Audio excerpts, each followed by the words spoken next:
5 razones por las que probablemente no estás perdiendo grasa, pero antes me vas a acompañar a Hold Reebok, ya esto es como para lo próximo que se viene del año, agosto, y que hay descuento, entonces son cosas que hay que decirlas.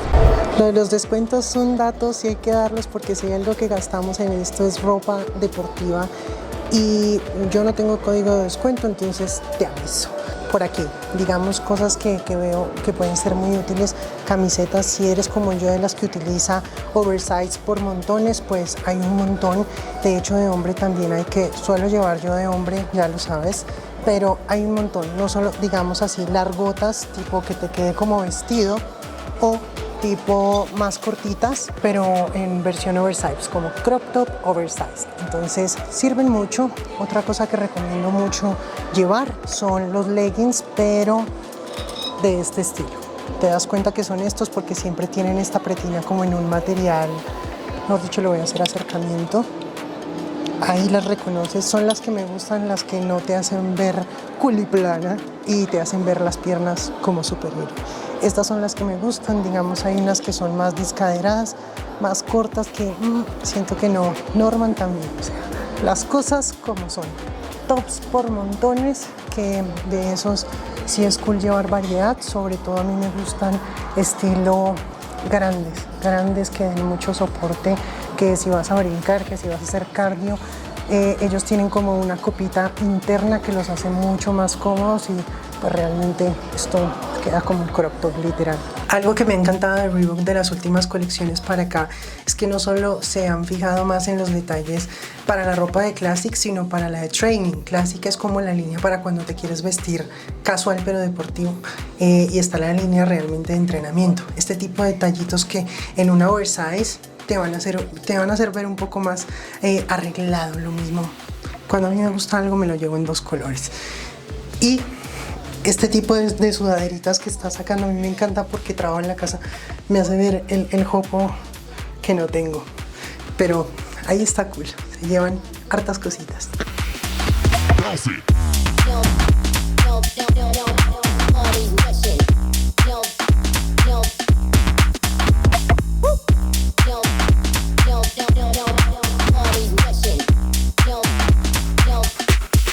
Bien, ya aquí en sofacito me encanta estar así porque siento que es un poco más charla de tú a tú. Y sé que estos llegar a un punto en el que te sientes de pronto estancado, que no avanzas más, puede ser algo desesperante y frustrante, sobre todo cuando realmente hemos logrado tener una disciplina y una constancia con el proceso. No es que nazcamos aprendidos de esto, de hecho nos vamos a equivocar muchas veces, pero lo importante es cada proceso equivocarnos lo menos posible e ir perfeccionando nuestros métodos.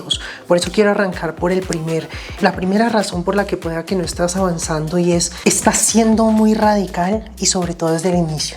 Ya ser radical de por sí es un problema. Ahora, si lo eres desde el inicio, agotas todas las posibilidades y el margen que pueda tener un proceso de definición en el tiempo. Agotas todas las herramientas posibles, ralentizas tu metabolismo. Entonces, lo primero, establecer un déficit que realmente sea progresivo, que realmente sea realista. ¿Realista a qué me refiero? No puedes pretender llevar el proceso de un atleta cuando apenas estás comenzando y es tu primer déficit. Entonces, un déficit realista a tu contexto. Ahí mismo suele suceder el error de eliminar los carbos, creer que estar en un proceso de definición es automáticamente empezar a restringir e incluso quitar desde el inicio los carbos. De hecho, te doy un ejemplo mío de mis procesos de definición. De hecho, yo siempre en todas las comidas tengo carbos, si no es hasta ya al final de mi etapa de definición donde empiezo, digamos, a quitarlos de algunas comidas porque simplemente mi requerimiento ya no me da. Entonces, mantener los carbos no solamente te va a ayudar, uno, pues a mantener tu cuerpo en un estado más tranquilo. ¿Por qué? Porque le estás dando su principal fuente de energía, así no sean un montón. Nuestro principal recurso energético son los carbos y te van a ayudar a mantener un rendimiento óptimo en tus entrenamientos, lo cual es clave en este proceso. Adicional, digamos, cuando quitas carbos, lo que haces es que sí, digamos, muchos van a decir, no, a mí me ha funcionado quitar los carbos, bajo súper rápido, pero ¿qué bajas? Sí, peso en la balanza, pero ¿qué significa el peso? El peso es que tu cuerpo está, digamos, bajando el glucógeno muscular, agua que se retiene en el músculo. Entonces, eso es lo principalmente que se está yendo, no se está yendo grasa en definitiva. De hecho, hay que tener claro que perder grasa es muy diferente a perder peso. Cuando estás enfocado en perder grasa, de hecho, la fluctuación del peso se espera que no sea mucha. ¿Por qué? Porque cuando es demasiada, muy probablemente lo que se está implicando ahí, después del glucógeno, después del agua, es el músculo. La grasa es lo último que se va, entonces realmente no es grasa lo que estás perdiendo. El peso es una variable que puede fluctuar por muchísimas cosas, según cómo dormiste, si estás en tus días de la menstruación, si te estresaste, si se te generó retención de líquidos, si tuviste alguna inflamación. Puede fluctuar incluso en un mismo día en cuestión de horas, puede fluctuar de un día para otro. Durante la menstruación puedes incluso estar hasta 2 a 3 kilos por encima de tu peso real. Entonces es importante hacer esa diferenciación. Lleva un proceso progresivo, no agresivo. Segundo punto en el que uno la suele embarrar muchísimo es excederse en cardio desde el inicio. El cardio de por sí es una herramienta adicional al proceso, nunca una herramienta prioritaria o una base primordial. Entonces, excederte en cardio lo único que va a hacer es poner en riesgo tu masa muscular. ¿Cuál es el fin del cardio en este proceso? Que se vaya incrementando gradualmente conforme avanzas en el proceso. ¿Para qué? Para aumentar tu gasto energético y no comer menos. Entonces, ¿qué pasa? Que si tú empiezas con un montón de horas de cardio al inicio, imagínate cuánto tendrías que hacer cuando ya lleves 10, 12 semanas en ese proceso y que el cuerpo te siga respondiendo a ese cardio. Entonces debe ser algo gradual, algo progresivo, no debe ser la prioridad de tu proceso. Una media de cardio que se puede tener como referencia más o menos está entre 100 150 minutos de cardio semanales, que si no estoy mal es la medida que nos da la OMS, igual te lo voy a dejar por aquí. Ese es un punto de partida que podemos tener como punto de referencia para ir viendo cómo en cada uno va fluctuando ese cardio y que también o no lo reciba nuestro cuerpo. Por eso no hay una medida estándar de cardio para todos, ni para definición ni para aumento. Entonces es ir encontrando cuál es esa intensidad, volumen y frecuencia que se adecua a ti según el momento en el proceso, incluso en el que estés. Tercero, un factor muy subestimado, y es que muchas veces todos dicen: no, ¿qué hago si es que hago la dieta como debe ser, cumplo un déficit calórico, como lo que me toca, no me salgo del plan, entreno lo suficiente, tengo un buen cardio programado, hago todo bien? Pero cuando vamos a ver cómo descansas, cuál es tu calidad de sueño, tus horas de sueño, ahí es donde la falla es más grande. De hecho, yo tuve esa falla y te lo conté hace ya un año que estaba en mi proceso de aumento, como en la primera etapa de mi proceso de aumento, y estaba viendo que mi cuerpo no estaba respondiendo.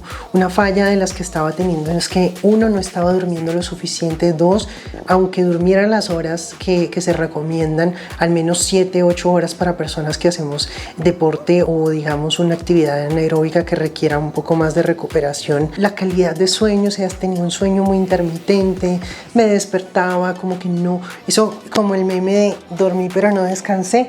Algo así me estaba pasando. Entonces lo principal es, 1, si estás durmiendo poco, intenta, no te digo no, tienes que pasar de dormir 5 horas que venías durmiendo a 8 de un día para otro, porque sí, porque sé que por ciertos contextos va a ser difícil empezar a estructurar nuevamente tu rutina diaria, pero con que día a día vayas aumentando 5 minuticos, 10 minutitos y vayas acomodando mejor tu día de una forma eficiente para que se respete ese horario de sueño que tienes, hazlo. Si de pronto estás teniendo dificultad para dormir, conciliar el sueño, puedes incluso consultar a tu médico, que muy seguramente si ve que es algo crónico te va a mandar algo que te pueda ayudar, por ejemplo melatonina, por ejemplo ahí también puede ayudar el ashwagandha, pero es importante que si ves que es un tema crónico, algún tema de insomnio, apnea del sueño, entonces por favor primero consulta a tu médico. Recordemos que esas horas de sueño es la ventana más grande de recuperación que tiene nuestro cuerpo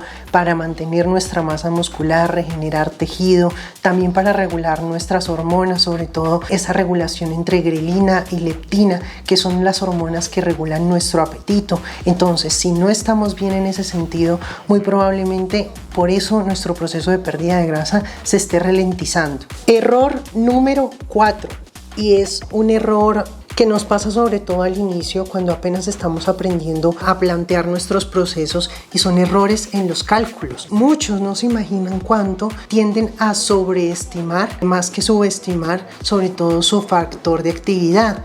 ¿Qué tan activo eres? Mucha gente cree que porque pronto entrena 6 días a la semana, 1 hora y media diaria, ya es una persona activa y el resto del día está sentado en una oficina o sentado teletrabajando. Eso no es una persona activa, y entonces se ponen rangos de factores de actividad al calcular sus requerimientos de calorías, que eso lo explico en el video de calorías, pero tienes esta tablita de factor de actividad y creen que por ese hecho ya están en un factor de actividad alto, y nada más lejano de la realidad. Uno puede considerar un factor de actividad alto a partir de tener de entrenamiento semanal más de 20 y 22 horas de entrenamiento diarias, más ser una persona que está físicamente activa, es decir, que más o menos en pasos esté entre unos 8.000 y 10.000 pasos diarios. Entonces, ¿ves la diferencia? Claro, cuando tú multiplicas tus requerimientos por un factor de actividad, pues te está dando un montonón de calorías. Ahora, cuando vamos a ver la realidad de tu contexto, ese número de calorías no te corresponde en definitiva y estás comiendo mucho más de lo que deberías. Entonces, un punto clave ahí, revisar realmente si tu requerimiento es tu requerimiento. Un segundo punto ahí dentro de ese puntito es: no estás teniendo en cuenta calorías, yo les digo calorías escondidas.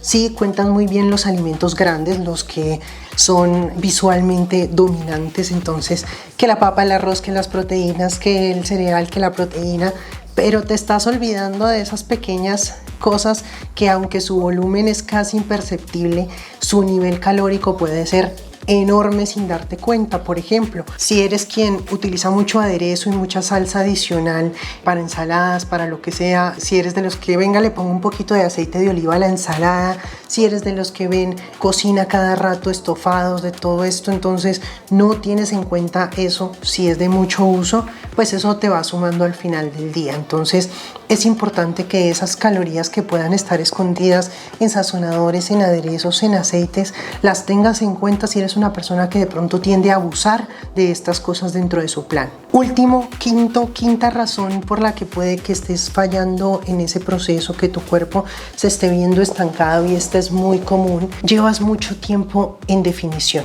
llevas mucho tiempo intentando perder grasa. ¿Qué es mucho tiempo? Más de 16, 20 semanas continuas presionando y presionando al cuerpo y cada vez quitándole más y más y más comida. Esto sucede principalmente en dos casos: personas que tienen muy altos porcentajes de grasa, que de por sí tendrían que estar mucho tiempo en definición, o personas que están obsesionadas por verse marcados aún teniendo un porcentaje de grasa bajo.